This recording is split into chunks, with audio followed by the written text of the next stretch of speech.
Je m'appelle Anne-Sophie Moussa, je fais partie de l'agence Alix qui est opérateur pour l'Agence régionale de santé Nouvelle-Aquitaine. Je suis docteur en pharmacie et donc Claire Morisson de l'Agence régionale de Nouvelle-Aquitaine est mobilisée par la crise sanitaire et m'a délégué cette présentation. Pour continuer avec la session 4, je vous présente de la science à l'action, faire transitionner les collectivités avec l'exemple de l'ARS Nouvelle-Aquitaine et du programme CEFLI pour réduire l'exposition des jeunes enfants aux polluants chimiques en crèche. Donc, cette action permet la mise en œuvre d'un des axes stratégiques de l'ARS Nouvelle-Aquitaine pour la prévention et la promotion de la santé environnementale à destination des publics vulnérables que sont les femmes enceintes et la petite enfance, pour couvrir la période des 1000 jours. Donc, on voit ici tous les publics ciblés et aujourd'hui, notre univers sera celui de la crèche. Et sachez que les personnels voient déjà les effets de la stratégie déployée au sein des maternités, avec des parents qui sont sensibilisés aux risques chimiques des produits du quotidien et ont adopté de nouvelles pratiques, par exemple pour le change, l'utilisation de l'eau ou de l'eau et du savon. Donc, avant de rentrer dans le vif du sujet, je vais vous expliquer comment nous travaillons pour élaborer nos recommandations. Donc, le lien entre les travaux de la recherche, des agences et le terrain est indispensable. Il manque des compétences au niveau des collectivités en matière de SE, même si la volonté est croissante. Notre mission, c'est de faire ce lien entre la science et le terrain pour les aider à passer à l'action à l'aide de recommandations pratico-pratiques. Donc, comment? Nous nous nourrissons de votre travail, de vos études, des avis des agences, des réglementations, CLP, REACH, biocides, détergents, cosmétiques, jouets, afin de couvrir la diversité des sources d'exposition en crèche. Nous soumettons les recommandations à un comité de pilotage avec l'appui d'experts, ARS, CEPIAS, CHU, PMI. Et pour certaines substances qui sont dans le collimateur, en attendant les avis des agences, nous recommandons des alternatives qui sont simples, sûres et éprouvées. Donc, le programme CEFLI a été développé par Alix avec une déclinaison à destination de l'ARS Nouvelle-Aquitaine afin de couvrir les 12 départements de la région. Sa mission, c'est d'installer durablement un changement de pratique dans les structures accueillant les jeunes enfants pour limiter leur exposition aux polluants les plus préoccupants qui ont des effets immédiats sur leur santé, leur croissance et leur avenir. Donc, on a le financeur et la partie prenante l'ARS, un portage associatif par Écolondeuil et la direction de projet, l'expertise Alix. L'exposition à la crèche est proche de l'exposition au domicile. Elles sont nombreuses et en vert apparaissent celles qui sont couvertes par le programme. La qualité de l'air intérieur, l'hygiène et soins, la détergence, les loisirs créatifs, structures de motricité, les contenants et ustensiles de cuisine, pas l'alimentation. Et vous voyez en bas à droite bâtir et rénover, qui est un sujet nouveau qui est couvert maintenant par un nouveau guide de recommandations.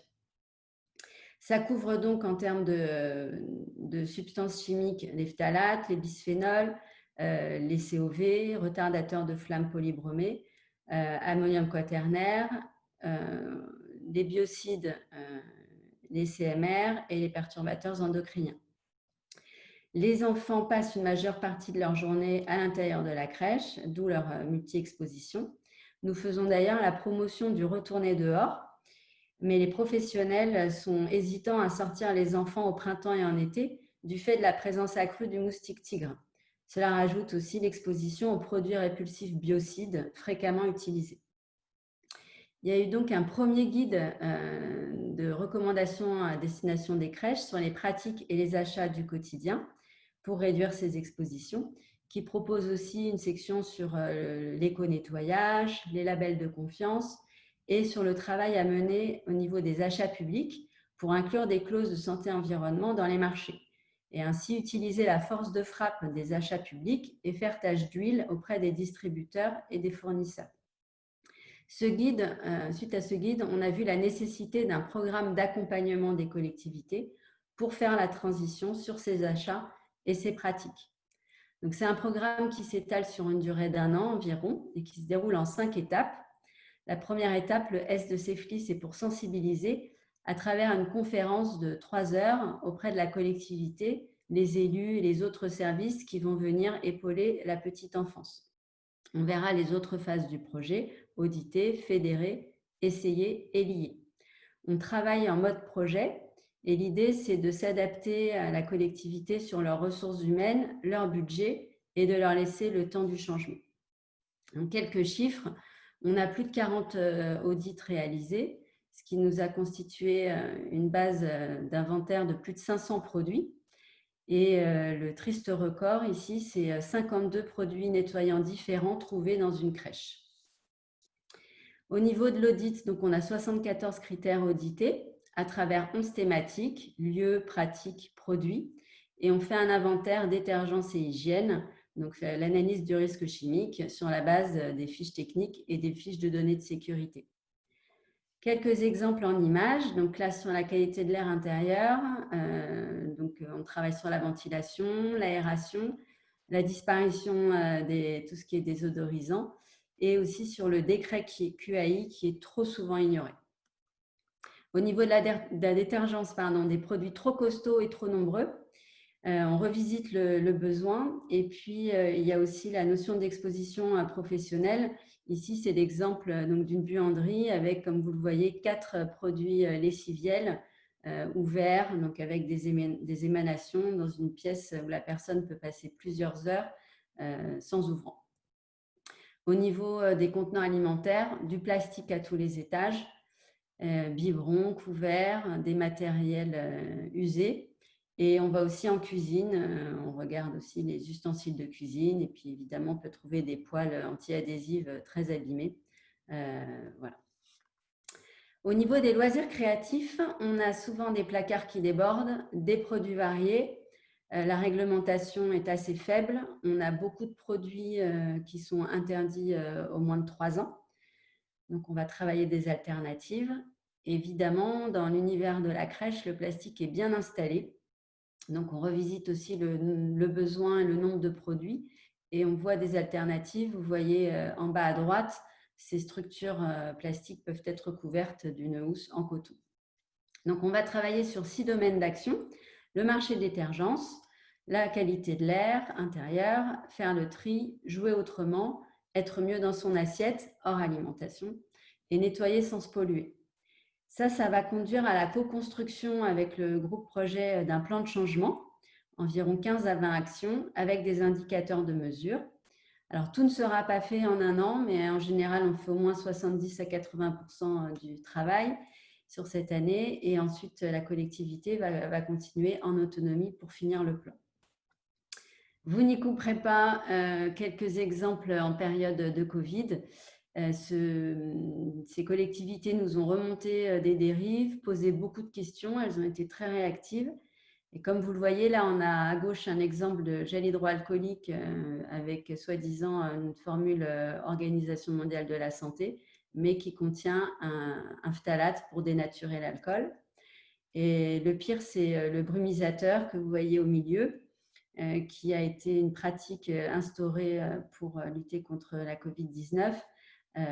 Donc un produit qui était diffusé toute la nuit, sans rinçage, chaque nuit. Et donc un produit corrosif, irritant et écotoxique. Donc c'est une pratique totalement inadaptée en crèche.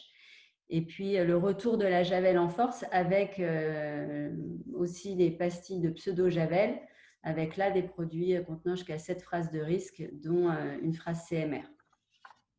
Donc ça a donné lieu pour l'ARS à la rédaction de fiches pour aider les crèches à bien choisir tout ce qui était gel hydroalcoolique et aussi désinfectant, afin évidemment de contenir le risque épidémique tout en limitant le risque chimique. C'est un travail conjoint aussi avec le CEPIAS.